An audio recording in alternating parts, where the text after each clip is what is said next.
ஒரு மனிதர் சென்று விட்டார், ஆனால் அவருடைய சிந்தனை, அவர் காட்டிய அந்த சிந்தனையான பாதை இன்னும் இந்த மண்ணில் இருக்கு. அதாவது தோழர் நல்லக்கண் ஐயா அவரை பத்தி தான் சொல்றேன். அவருடைய புரட்சிகரமான பயணம் இன்றோட முடியுது. மண்ணில் வாழ்ந்த இந்த 101 ஆண்டுகள் ஒரு சாதாரண ஒரு பயணம் இல்லை, அது ஒரு புரட்சி பயணம்னு நம்ம சொல்லலாம். ஏன்னா அவர் இந்த மண்ணின் வாசனையை தெரிந்த ஒரு தலைவன், விவசாயிகளின் கண்ணீரை அறிந்த ஒரு போராளி. அதாவது தன் வாழ்நாளை முழுதுமே ஏழைகளுக்காக அவர் அந்த வாழ்நாளை அர்ப்பணித்தார். 101 ஆண்டுகள் அவர் இந்த மண்ணில் வாழ்ந்திருக்காரு.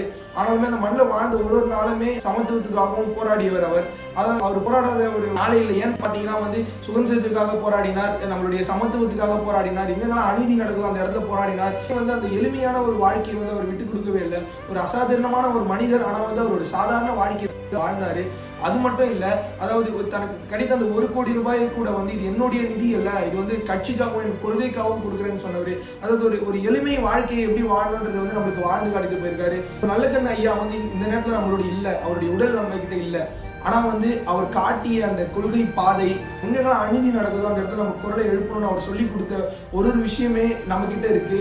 அது இது ஒரு மரணம் மட்டும் இல்ல, ஒரு அடுத்த தலைமுறைக்கான ஒரு தொடக்கம். அதாவது அவர் காட்டிய அந்த ஒளியில நம்ம பயணிக்க வேண்டிய ஒரு சூழ்நிலை.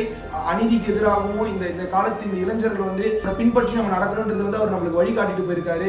புரட்சியாளர்கள் என்றுமே புதைக்கப்படுவதில்லை, அவர்கள் விதைக்கப்படுகிறார்கள். நாம் அந்த விதையான ஒரு மரமாய் நம்ம எழுவோம். தோழர் நல்லக்கண் ஐயாவுக்கு எங்கள் வீர வணக்கம். நன்றி.